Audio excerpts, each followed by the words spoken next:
il a remède à tout. Il va nous dire wallati takhafuna nushuzahun fa'izuhun. Lorsque vous avez une femme, on souhaite qu'il y ait la tranquillité, l'amour, la compassion. Quand tu constates qu'elle a un comportement qui ne te plaît pas, alors Dieu te dit ici dans son livre fa'izuhun. Il faut commencer par la communication. Il faut lui donner des conseils, tu la fais asseoir et tu lui dis j'ai remarqué ceci, cela, je voudrais que ça change. Et ça, c'est vice-versa. La femme aussi qui est venue chez toi, elle peut voir que tu as des comportements qui ne lui plaisent pas. Elle aussi peut te demander qu'il y ait consultation, qu'il y ait communication. Parce que dans tout couple où il n'y a pas de communication, c'est sûr et certain que vous allez divorcer. Donc Dieu nous dit de commencer par la communication. Tu as communiqué avec ta femme, elle ne change pas de comportement. Alors Dieu dit wahjuruhunna fil madaji'. Ensuite, il faudra arrêter d'avoir les rapports intimes avec elle. Et à ce niveau, la femme intelligente saura que mon homme est fâché. Alors elle va se raviser. Si à ce niveau aussi rien n'a changé, c'est en ce moment, c'est écrit dans le livre Wadribuhun, vous pouvez frapper. Mais comment frapper? Le prophète Mohammed sallallahu alayhi wa sallam, il est le meilleur exégèse de ce livre.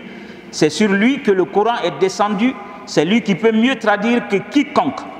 Le prophète n'a jamais frappé un esclave, à plus forte raison une femme. Il n'a jamais levé la main sur un esclave. Et donc il disait qu'il ne faut pas frapper. Le prophète n'est pas violent, il n'a jamais aimé la violence. Alors c'est pourquoi il va dire, si vraiment tu dois arriver à cette troisième phase, ça doit se faire avec le voile. Le voile que l'homme met au cou, donc c'est avec le voile qu'on pourrait frapper. Alors il se vantait d'être le meilleur des hommes en disant khiyarukum khiyarukum li ahlihi wa ana khiyarukum. Le meilleur des hommes, c'est celui qui sait bien traiter sa femme, ses enfants, sa famille. Et moi, Mohamed, je suis le meilleur des hommes. Donc, chers frères et sœurs, vous allez trouver qu'il y a des hommes, quand ils doivent entrer dans cette épreuve, qui est le mariage, alors il devient, à un moment donné du mariage, il devient une autre personne que la femme ne reconnaît plus. Subhanallah. Donc, on pourrait dire qu'il y a des raisons qui peuvent amener facilement les gens au divorce. Parmi ces raisons-là, l'homme qui vient à la maison et qui refuse de parler à sa femme 3 jours, 4 jours, voire 1 mois et même plus, subhanallah. Mais la maison devient petite pour celle-là. Elle a accepté de quitter ses parents pour toi. Elle vient vivre dans ta maison quand ça ne va pas. Dieu te dit il faut communiquer. Tu ne dois pas refuser de parler. Le prophète dit sallallahu alayhi wa sallam, la yahillu al-muslim an yahjura akhahu fawqa thalath. Ce n'est pas permis pour le croyant de refuser de parler à son frère 3 jours durant. Le prophète dit il ne faut pas dépasser 3 jours. Si tu as quelque chose, un malentendu avec un frère, il faut que vous essayiez d'en discuter. Il ne faut pas lui couper la parole, il ne faut pas bouder la personne. Mais combien d'hommes qui sont souvent sans cœur, il peut faire toute une semaine, voire 1 mois, il ne parle pas à la femme, subhanallah. Il faut arrêter ce comportement, parce qu'à la longue, ça peut la pousser à quitter ton mariage. Alors, parmi les raisons aussi, il y a le fait de refuser aussi de lui donner à manger. Toi-même, tu sais que tu donnais 4 000 francs pour qu'elle aille au marché, ou 3 000, c'est selon vos moyens. Mais pour la punir, tu donnais 4 000, tu viens donner 500 francs. Pour ne pas qu'on dise que tu n'as rien donné, de 4 000, tu te retrouves à 500 ou à 1 000 francs. Si elle veut qu'elle prépare, si elle ne veut pas, qu'elle ne prépare pas. Subhanallah. Wallahi, c'est aussi le droit de cette femme-là, que tu la nourrisses. Tu dois savoir que tout ce que tu vas dépenser dans ta maison, Dieu mettra cela à ta balance le jour de la résurrection. Donc, il ne faudrait pas regarder le comportement de la femme pour refuser de lui donner à manger. C'est son droit. Mais combien d'hommes qui le font? Ceux qui sont généreux, c'est eux qui vont diminuer. Et à la longue même, ils refusent de donner. Ce n'est pas comme il n'a pas l'argent, mais pour lui, c'est une manière de punir la femme. Subhanallah. Il faut arrêter cela. Alors il y a d'autres aussi, il va refuser carrément d'avoir les rapports avec elle pour 1 semaine, 1 mois, voire 4 mois. Alors qu'est-ce que tu veux que cette femme la fasse? 4 mois durant, si tu n'as pas de rapport avec ta femme, elle a le droit d'aller voir l'imam qui vous a marié pour se plaindre. Et là, il ne faut pas avoir honte. Elle doit se plaindre et là, on te fait venir pour savoir qu'est-ce qui ne va pas. Sinon, tu dois entrer avec elle ou bien tu prononces le divorce. Tu veux la répudier, il faut y aller. Donc, qu'Allah subhanahu wa ta'ala fasse qu'on ne soit pas des hommes qui soient en train de torturer leur épouse. Parce que souvent, c'est des choses qui arrivent et on vient à la mosquée en tant que musulman, alors qu'on est en train de faire des péchés qui ne plaisent pas à Dieu et que nous, on est en train de minimiser, chers frères et sœurs. Et c'est comme aussi la femme peut être dans la maison de l'homme et torturer l'homme. Voilà, la femme peut le faire aussi en sortant de la maison, en voyageant sans la permission de l'homme. Mais quand tu fais ça, ça c'est le premier droit d'un homme. Tu ne peux pas quitter sa maison, aller quelque part sans son accord. Toi tu sors de la maison, il ne sait pas quand tu sors et tu retournes comme tu veux. Ou bien tu voyages quand tu veux, tu retournes quand tu veux. Tout ça pour montrer que tu n'as plus de maîtrise sur moi. Mais si tu fais ça, tu as cassé l'autorité de cet homme en tant que femme.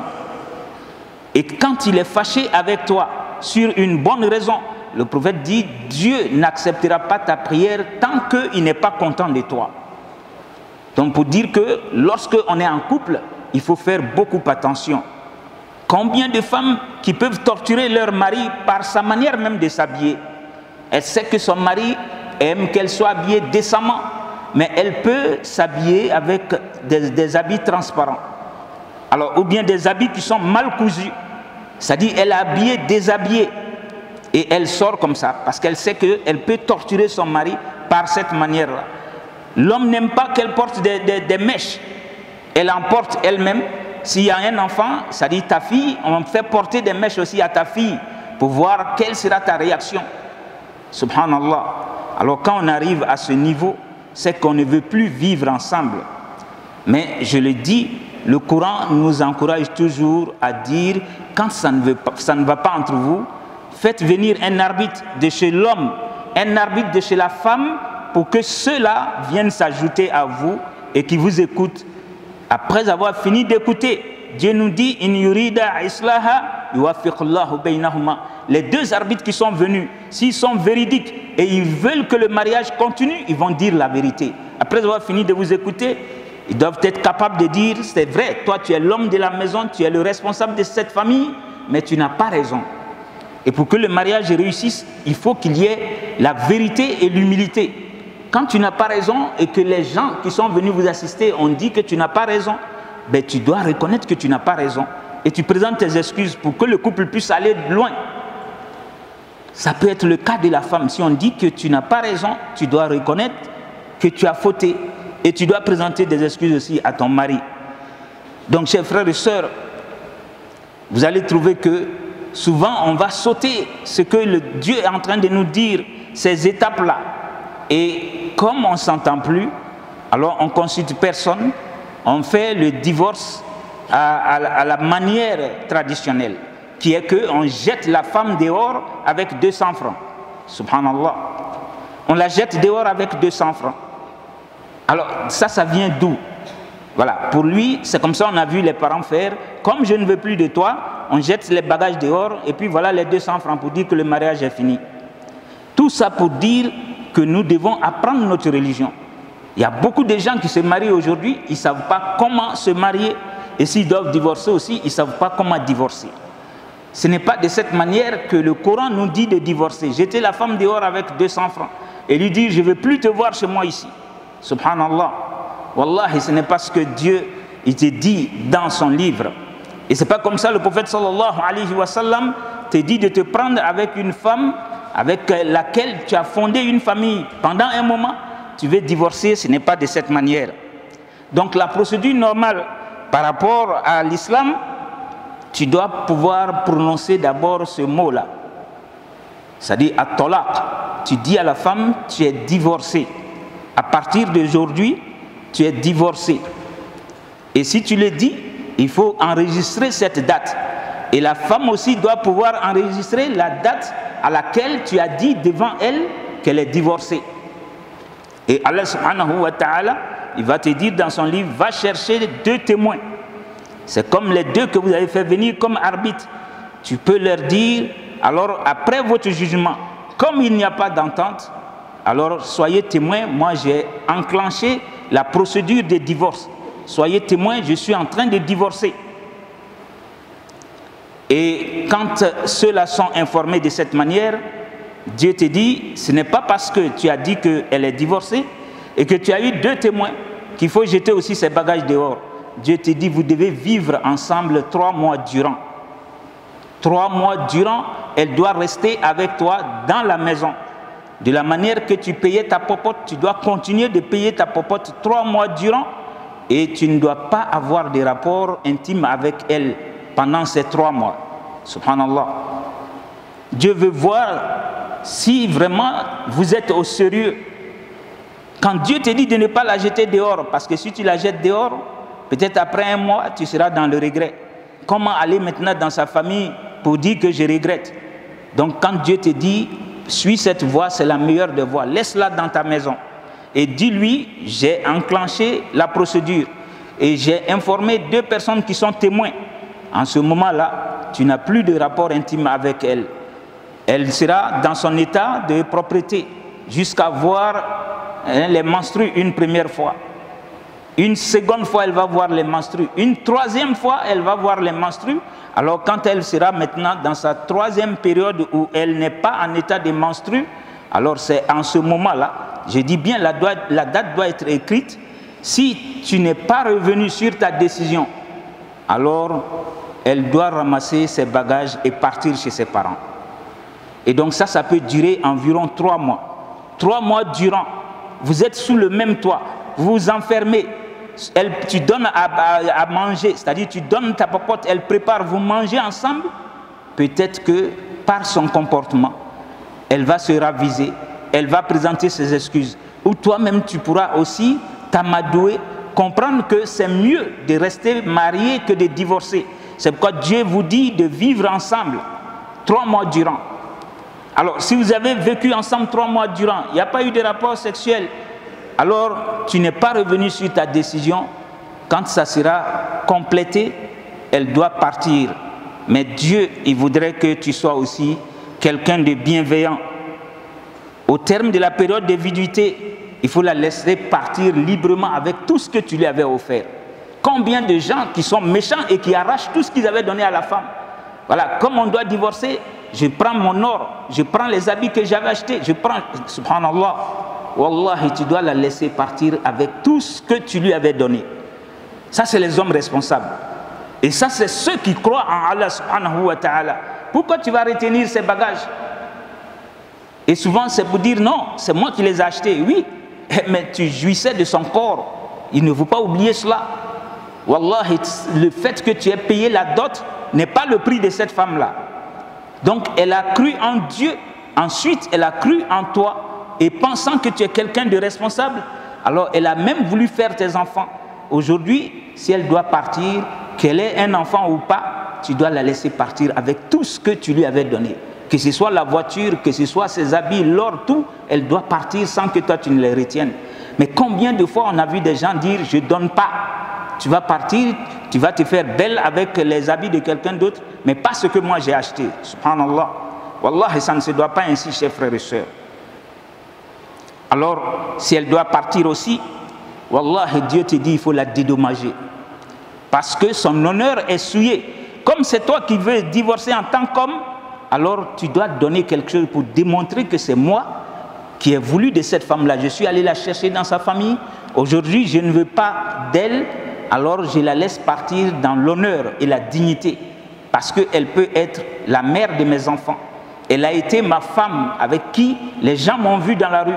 Donc je ne vais pas la déshonorer, je vais la laisser partir avec honneur. Et pour ce fait, je vais lui donner de l'argent. Et cet argent-là, c'est tellement important, chers frères et sœurs. Allah subhanahu wa ta'ala nous dit وَمَتِعُهُنَّ عَلَى الْمُوسِعِ قَدَرُهُ وَعَلَى الْمُقْتِرِ قَدَرُهُ مَتَاعًا بِالْمَعْرُوفِ حَقًّا عَلَى الْمُحْسِنِينَ. Dieu dit de la dédommager selon vos moyens. Ceux qui sont riches, ils peuvent donner même une maison.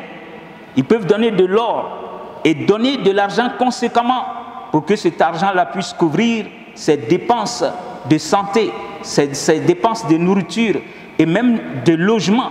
Et si elle a des enfants avec elle qui sont à bas âge, ces enfants-là, toi, tu dois t'en occuper. C'est pourquoi tu dois laisser de l'argent conséquemment à cette femme.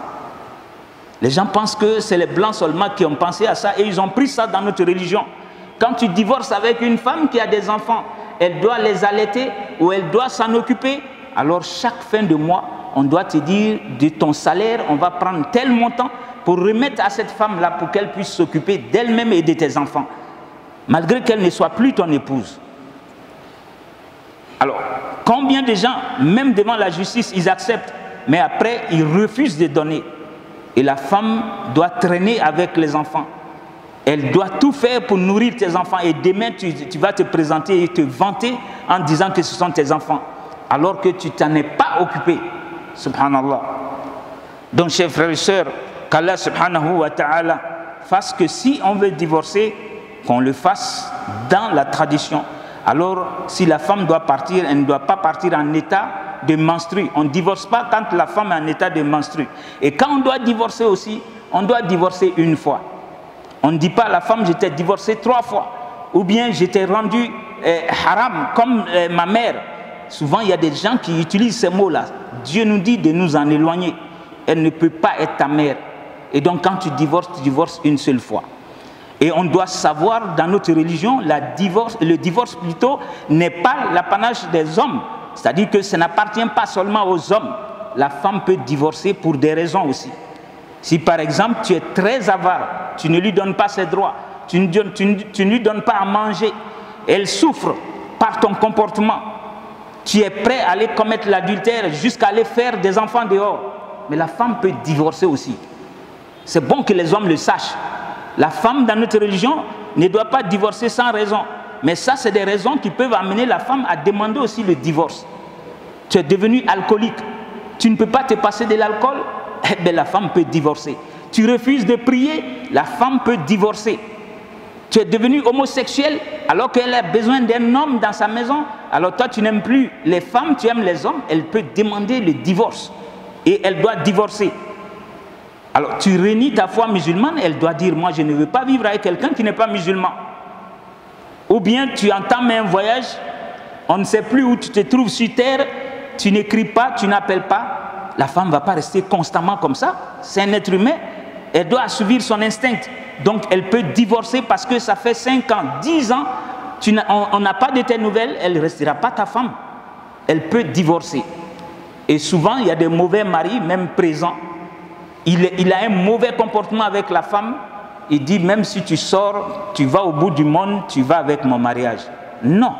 Si tu ne la traites pas bien, elle peut quitter ton mariage et on va dire que celui qui vous a marié, s'il s'y connaît, on va prononcer le divorce parce que tu ne t'occupes pas d'elle. Tu ne lui donnes pas ses droits et tu dis que si elle va jusqu'au bout du monde, elle restera ta femme. Elle ne peut pas rester ta femme. Donc Allah subhanahu wa ta'ala ait pitié de nous, qu'il nous dirige sur son droit chemin et qu'on fasse beaucoup attention à tout ce que nous faisons dans notre couple. Alors, une fois de plus, fastaghfirullah, inna Allah ghafurur rahim.